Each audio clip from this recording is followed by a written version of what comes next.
2026ஆம் ஆண்டு ஆடுகளத்தில் சந்திப்போம் என திமுகவுக்கு முன்னாள் அமைச்சர் ஆர். விஜயபாஸ்கர் சவால்.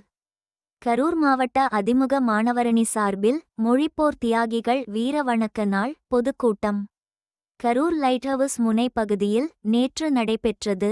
முன்னாள் அமைச்சர் ஆர். விஜயபாஸ்கர் பேசியது, ஆண்டாங்கோவில் ஊராட்சியை கரூர் மாநகராட்சியுடன் இணைக்கக்கூடாது என்ற தீர்மானம் வேறு ஒரு தீர்மானத்தின் மீது ஒட்டப்பட்டது என கூறி, முன்னாள் ஊராட்சி தலைவர் மீது 5 பிரிவுகளின் கீழ் வழக்கு பதிவு செய்துள்ளனர். ஒரு வார்டு உறுப்பினரை தவிர அனைத்து வார்டு உறுப்பினர்கள் சம்மதத்துடன் தீர்மானம் போடப்பட்டது. ஊராட்சி செயலாளர் ஒட்டியதை மறைத்து வழக்கு போட்டுள்ளனர். ஜனவரி 26ஆம் தேதி கிராம சபை கூட்ட இத்தில் 500 பேருக்கு மேல் சென்று ஆண்டாங்கோவில் ஊராட்சியை கரூர் மாநகராட்சியுடன் இணைக்கக்கூடாது என மனு அளித்தோம். அதனை குப்பையில் போட்டிருப்பார்கள். ஜனநாயக முறையில் நமது எதிர்ப்பை தெரிவித்தோம்.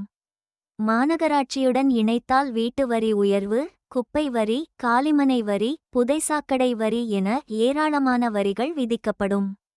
எதற்கெடுத்தாலும் வழக்கு போட்டு வருகின்றனர். எத்தனை பொய் வழக்குகள் வேண்டுமானாலும் போட்டுக்கொள்ளுங்கள். அனைத்தும் அப்படியே திரும்ப வரும். அரசு அதிகாரிகள் நேர்மையோடு செயல்பட வேண்டும். இல்லாவிட்டால் செயல்பட வைப்போம். 2026ஆம் ஆண்டில் ஆடுகளம் தயாராக உள்ளது. வாருங்கள் மோதுவோம். துரோகிகள் வெளியே சென்றுவிட்டனர். தற்போது உண்மையான அதிமுகவினர் தான் உள்ளோம். கரூர் மாவட்டத்தில் 4 தொகுதிகளிலும் அதிமுக வெற்றி பெறுவோம் என சபதம் ஏற்போம். இவ்வாறு ஆர். விஜயபாஸ்கர் பேசினார்.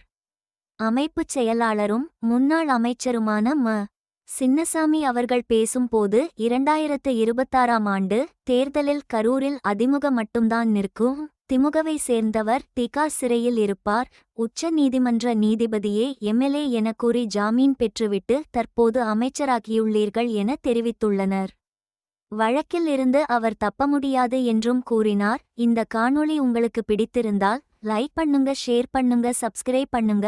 நன்றி.